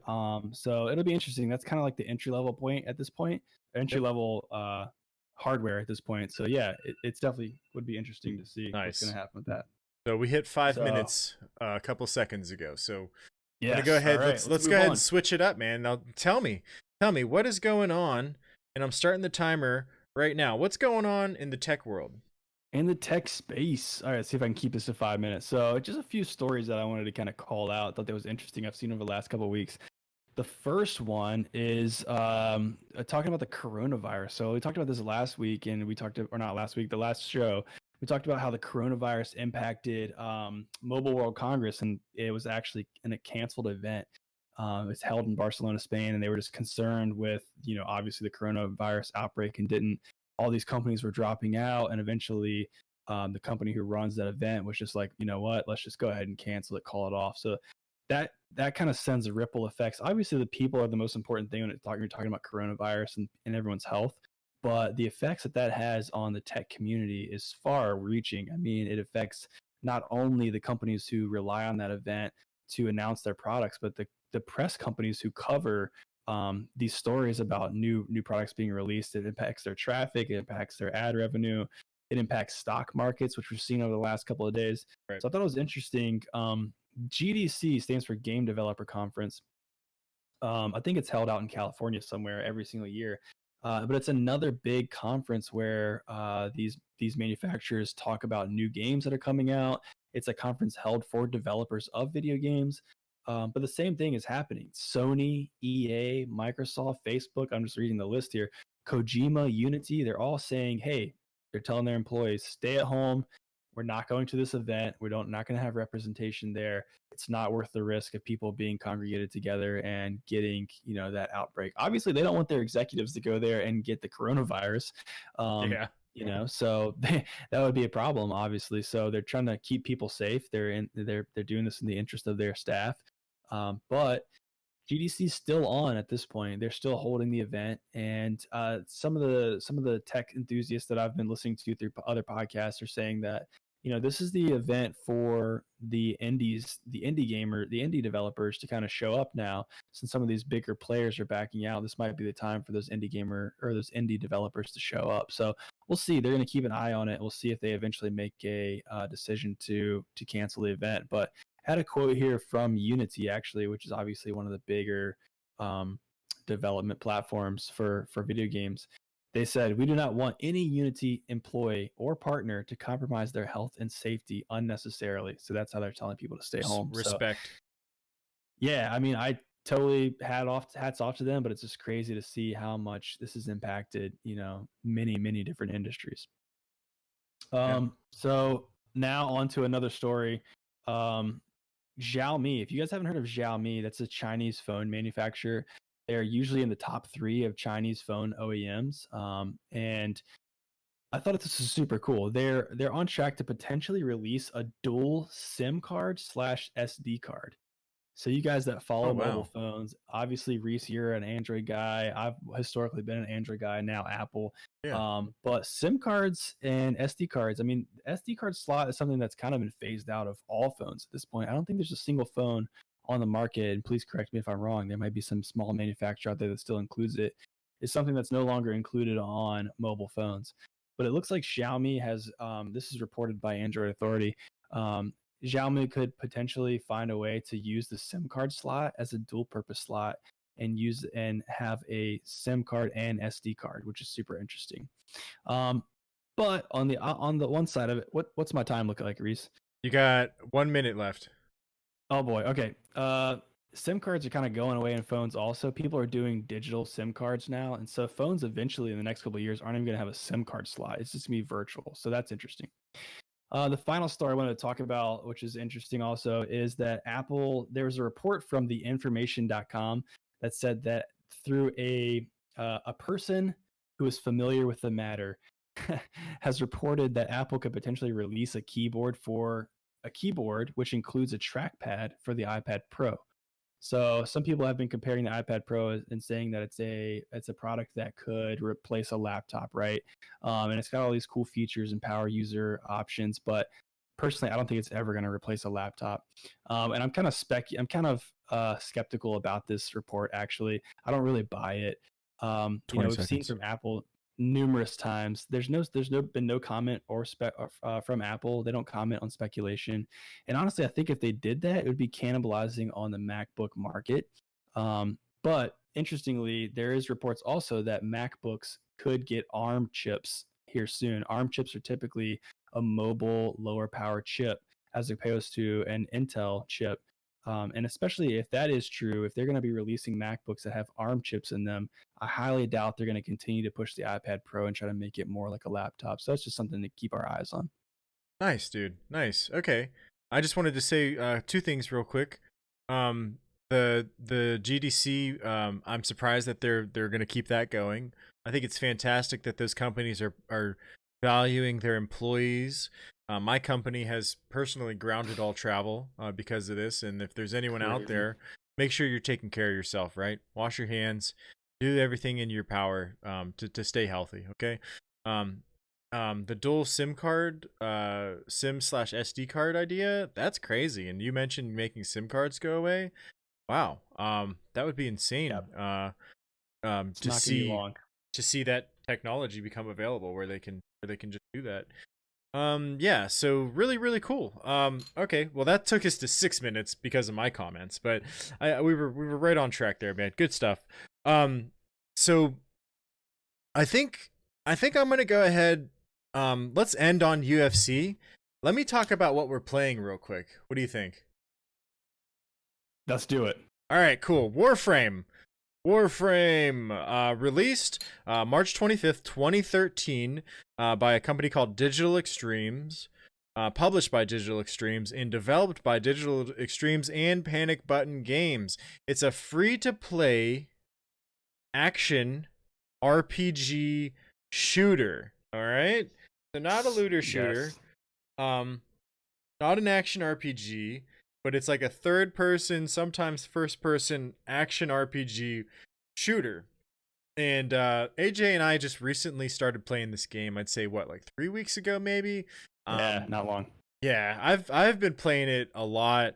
I know you haven't really had enough time on your hands to be playing it, but I'm sure we can play it maybe tonight or tomorrow. But I think this, Yeah. yeah. So this game's a lot of fun. So let me give you an idea of the story behind it. Okay, so you're a Tenno.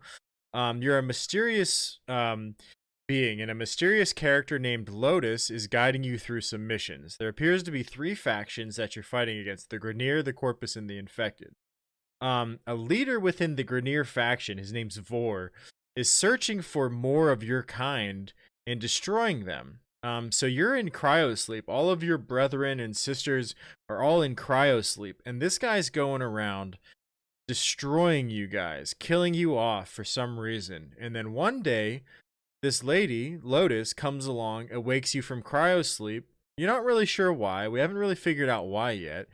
And just after Vor finds you, just after she awoke you, Vor finds you and he puts this Ascaris device on you. He puts this device on you which is supposed to control your mind and allow him to tell you what to do. And basically he wants to take control of you and all of your brothers and sisters and create you, make you basically into these warring creatures that can kill everything else off and, you know, make their army be the best. And he's just a general for the Grineer. So yeah, he wants to build you he wants to build an army for his queen, essentially, out of you. You're a group of what is called Tenno. So basically where we are right now is we're able to deactivate the Ascaris, find Vor, and slay him. And that's kind of where we are right now. It's been a lot of fun. You know, it's like super fast paced. You're running around. They drop you into these missions. You have a gun, you have a melee weapon, you're jumping, you're parkouring around the map. Like, It's so fun. It is. It's like super fun. You can like stop in midair and like shoot people, and then you can like slam down on the ground with your weapon, and then you're off to parkour some more. And you're running around looting, shooting, finding all kinds of fun stuff to do. And then there's a storyline on top of it. A ton of customization and you know, I've learned a lot about the game. It's a little bit grindy, but there's a cool story behind it. And yeah, I'm very happy that we found this game, and it's free. Yeah, that's the part that kind of blew me away. I mean, I was just browsing the Steam library one day, and I'm like, okay, cool, let's try this one out. And you actually had recommended it a little bit to me, and I downloaded it. I'm like looking at the graphics. I'm like, dang man, for a free game, this looks so good. And the gameplay, the mechanic of the game is just super fun. I mean, like you said, the floating through the air as you're lighting people up is pretty legit, and then all the different weapons and stuff you can get and special abilities and stuff like that. I'm not really the kind of guy that's like super into the different backstories and things like that, but the gameplay mechanic is what kind of got me hooked. So I know it's not a brand new game, but if you haven't played it yet, I recommend you check it out. Absolutely. And it's not like you're risking anything. It's a free game. You know, all you're risking is a little bit of data on your computer, you know? Yeah. So support this company. They started out really small, and you know, sometimes the smaller companies are the ones that really put their heart, sweat, blood into video games. So that's what these guys are doing. They went all out to create something for the fans, you know, give it to you for free. And if you like it, you can support them by buying stuff on their market. But it's not a buy to play. Warframe. Yeah, but even if you upgrade your Warframe, it's just cosmetic, you know, so it's nothing, you know, they're not like money hungry. They just want you to play their game. And what do they call those games? If you want to win, you got to pay. What do they call? They have like a name pay to for it. win. I can't remember. Pay to win. Pay to win. This game is not pay to win. This game's not pay to win. It's the opposite. It's, hey, come check out what we did, and if you like it, pay us. I love that idea. Right. So, all right. Well, I think we're right at 5 minutes on that topic. So, if you don't have anything else, tell me what's up in the UFC world. Oh boy, did you get a chance to watch this fight, Paul Felder and Dan Hooker? Dude, I got the replay, but I didn't get a chance to watch it. I watched the full fight today because I was like, I need to be educated on this, obviously. Okay. I gotta tell you, man, I'm a huge Paul Felder fan. Just number one, his fighting, obviously, his time in the UFC, and him being a commentator, it's like you feel like you get a different level of connection with those kind of guys, and you kind of learn a little bit more about them. And I follow him on Instagram and things like that. So I was really pulling for Paul on this fight. And if you guys don't know, he lost a 5-round battle. I mean, it went to a decision. It was a split decision, and I watched it today. And if I was a judge, I have no idea. I think I would have given it to Paul, but the judges saw otherwise. If you don't know Dan Hooker, he's a lot newer in the UFC, but this guy is a freaking monster. He just is like tough as nails, man. And if you haven't seen his fight with Edson Barbosa, I highly recommend you check that out, because that was the most damage I've ever seen somebody take to the body. And eventually his body just shut down on him with the liver kicks. This guy was getting punched and kicked to the liver repeatedly. And finally his body just kind of gave in and he collapsed and lost that fight. But I'm telling you, any normal person would not have survived as long as he did. So I knew after that fight, I was like, this guy's one to watch out for. So when I saw this fight coming up, I was super psyched. And yeah, so like I said, watching it today, he came out super strong in the first round. Dan Hooker did in the first 2 rounds, actually going straight for the calf kicks, being super aggressive. Paul Felder was always putting the pressure on, but Dan Hooker's a lot lankier and longer, and those leg kicks were just kept chopping away at those leg kicks. And another thing that kind of I think led to the decision that they came out with is that Paul Felder just wears his damage pretty badly. I mean, like in the Yeah. first round, at the end of the first round, his eye was almost swollen shut, just after Right. taking a couple of hooks that weren't even that hard. And Dan Hooker on the other side, maybe it's an age difference sort of thing, I'm not sure, but he didn't wear his damage as much. I think he may have even broken his jaw in the middle of the fight, and he could see some swelling on his jaw, but it wasn't anything super severe. Wow. So I think that could have played into the decision.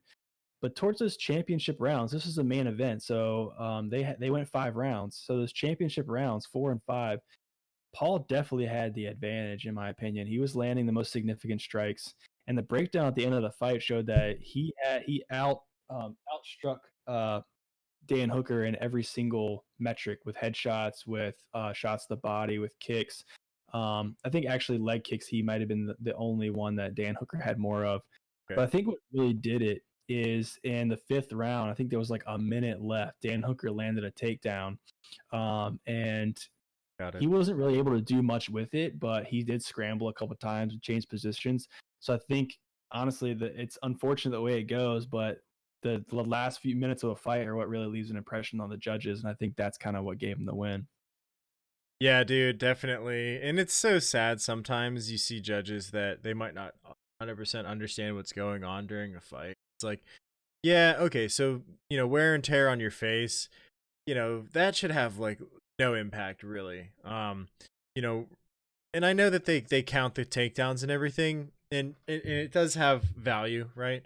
But it also, did he keep him down for a long time? Did he get any damage off with that takedown? It's like that plays into it as well. And then as well as that, ring control. I think that some of these judges value ring control too much. And the fact that, Paul Felder was more accurate with his strikes and was able to land more, power punches and all of that, like, it kind of hurts the validity of the judge's decision. Yeah, there should be a better system, I think. it really should be. It's just not. It's just so up. It's just so up for interpretation, I feel like. Right. But it is what it is. I mean, they were both super humble at the end of it. I know leading up to the fight, there was a lot of trash talking, and Dan Hooker didn't even want to touch gloves with Paul before the fight. Which I'm a fan of sportsmanship, but I understand how the smack talking goes before the fights and emotions are high. But at the end of it, Dan helped. He raised up Paul's glove and got the crowd behind him to cheer with him. And but interestingly enough, if you guys didn't see, through ESPN and things like that, Paul did say this might be his last fight. I'm not sure his age. I have to look at his age, but yeah, he got kind of emotional and choked up and was like, "Hey, I got a 4-year-old at home who misses me every time I go out and do these training camps." It said he had been away from his daughter for like 8 weeks or something like that. So I can imagine that's super hard for them to do. I mean, they put their entire lives on hold when they go to these training camps. Right. And I think it said he had a 5-fight win streak at lightweight, but I'm not sure if he's fought any other classes recently. So, but yeah, it was kind of tough to see that, but because I think he's a good guy, but you'll know he'll be around as a commentator for a while, so that's great. He's got a career to fall back on. So I do want to talk real quick. There is a fight tomorrow.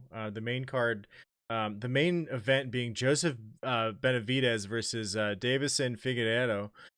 So basically, this is for the vacant bantamweight, I believe, bantamweight belt. Pretty sure It's it in is Norfolk. right? What's up? Represent. This is like 15 minutes from my house, man. I wish I could have gone to it. Oh, dude, that's awesome. But here's something that just came up today. So Davison Figueiredo missed weight. So even if he wins the fight, did he really? Yeah. So even if he wins the fight's gonna go on. Even if he wins the fight, nobody gets the belt. So he's not able to get the belt. So if he wins, nobody gets the belt. If Joseph Benavidez wins, Joseph Benavidez gets the belt. That's it. Okay, that makes sense. I thought you were saying that no one could get the belt. I was like, well, that does not sound fair. Yeah, so Um, Benavidez can still get it. It's just that the other guy, like, dude, you're at like the pinnacle of your career. This is your chance. This is your chance yeah. to be the world champion. You may never get this Uh, chance again. How the I hell wonder are how you much. gonna miss weight? I just don't understand. Why? You know? I wonder how much he had to cut. Probably a ton, but you know what? Yeah, That just shows poor um I planning. mean, Poor that's planning. what your camp's all about, man. Exactly. And then I was looking at that card. Oh, sorry. Go ahead. no, go ahead. Go ahead. I was gonna move Yeah, I on. was looking at that. I was looking at that card. I mean, to be honest with you guys, I don't really know Joseph Benavidez. I've seen him. I think I've seen him fight before. He's got a big record, 28-5. But Davison Figueiredo, I've never heard of that guy, to be honest Yeah. with you. But I was looking at the card, and there are some interesting fights on this card. I mean, outside of the main event, I'm looking at some of the other fights on the main card. You got Felicia Spencer. I'm not sure if you've seen her fight before. She's only 7-1 with a professional record. She's only had like 3 fights in the UFC. I think she's like 20, maybe 20 or Okay. 21. She's Oh wow. super young, but oh man, she's exciting to watch, man. She's for a female, she's got a ton of power.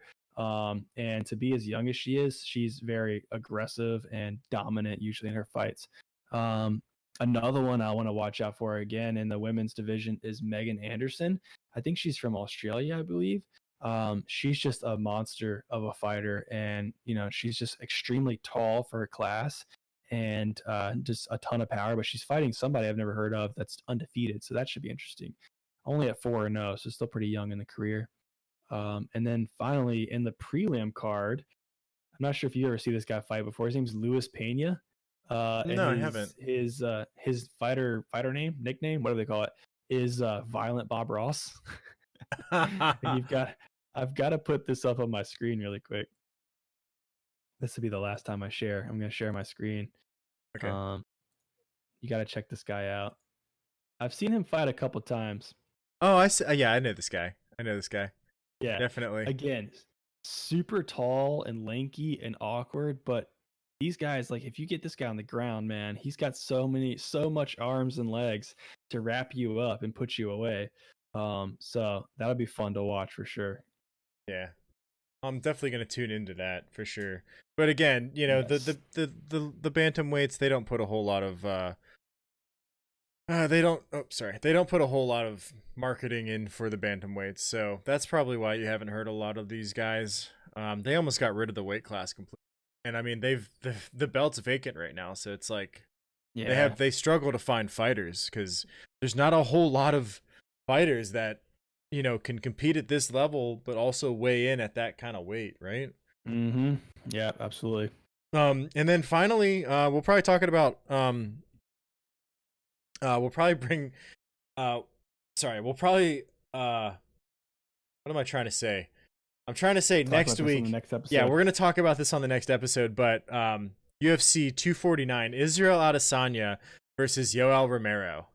Oh my gosh, man. I couldn't be more excited for this one. Dude, I'm so excited.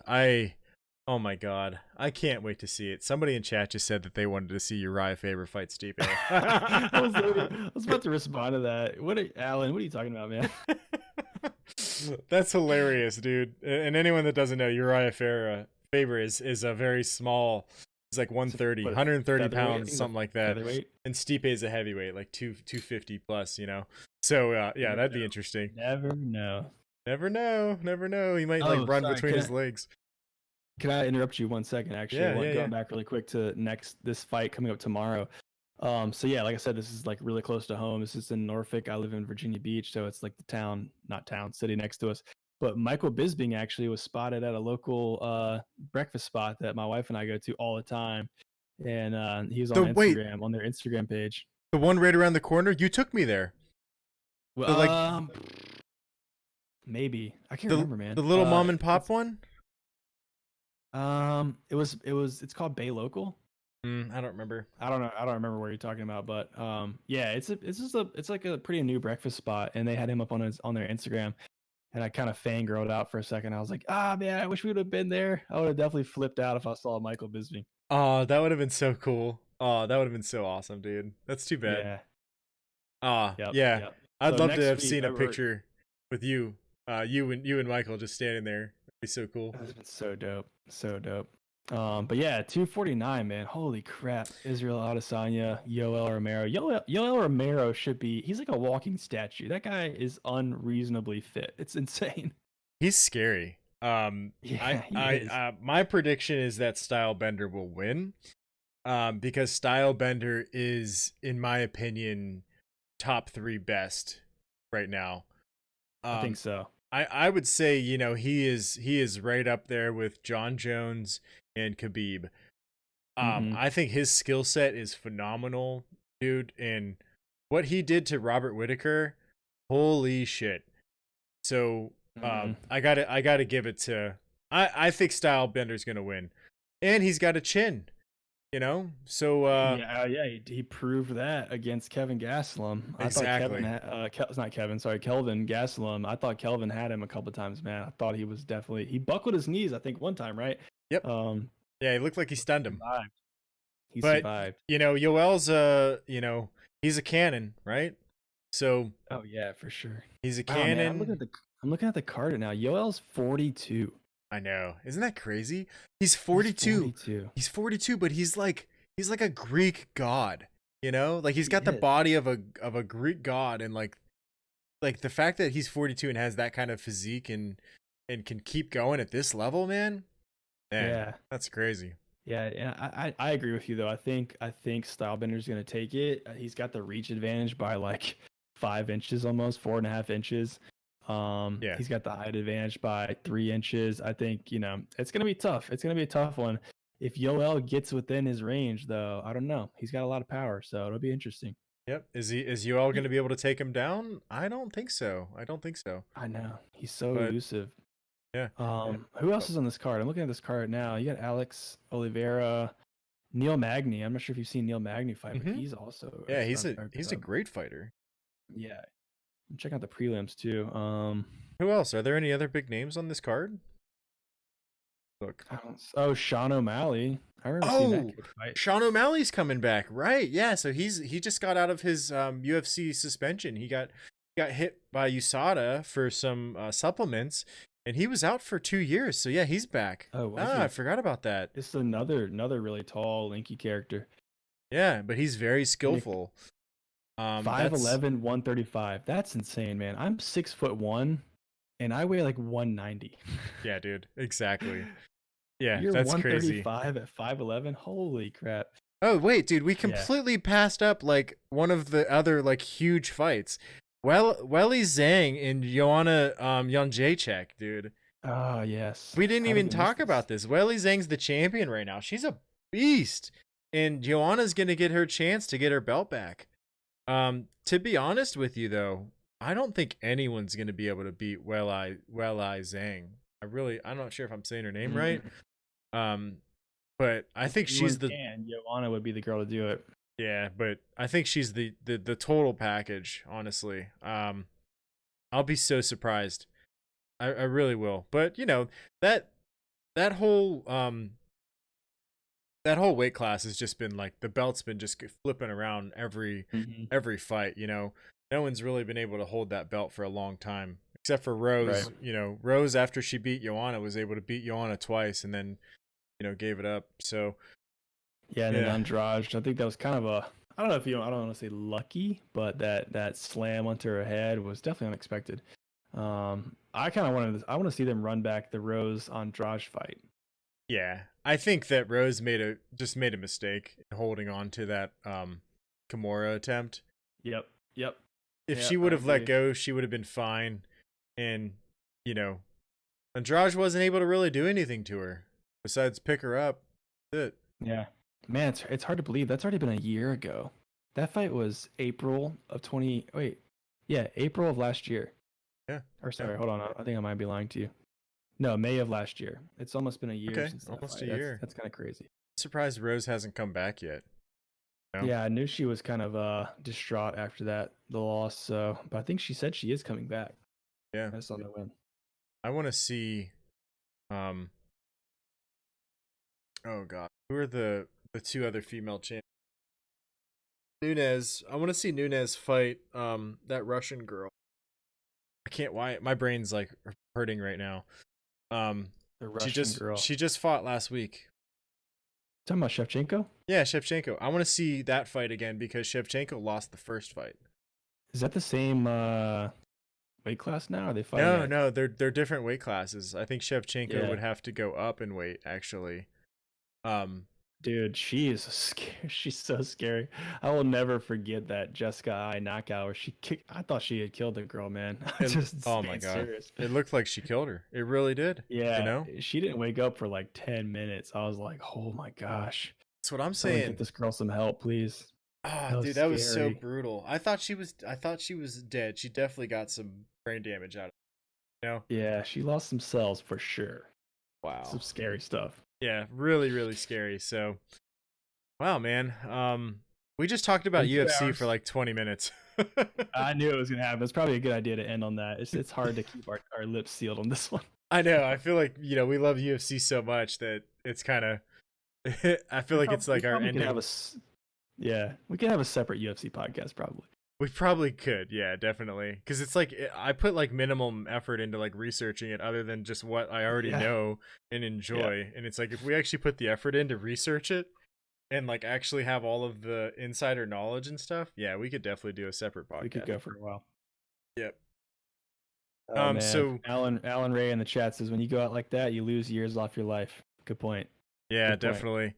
So this is kind of our wrap up period. So, what do you guys think? You guys got any comments? I see Alan Ray saying a lot of stuff. What's up, Gio? Edgar, how you doing tonight? Coda Cal, if you're out there, anybody else viewing, thank you for lurking away and hope you guys enjoyed it. It's just gonna take a couple decades to wake up from that one. Wow. Yeah, for sure. Yeah, I'm interested in seeing what she fights next. Alan says the women's weight classes are jumping around like it's men's heavyweight.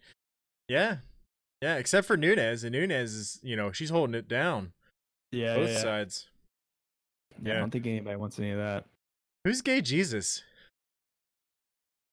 I don't know. I saw that one and I was like, I don't want to touch that. I don't really want to touch it either. I don't know. I don't know who that is though. Yeah, we're on episode 3 of this podcast. Let's keep it going. Let's keep it politically correct.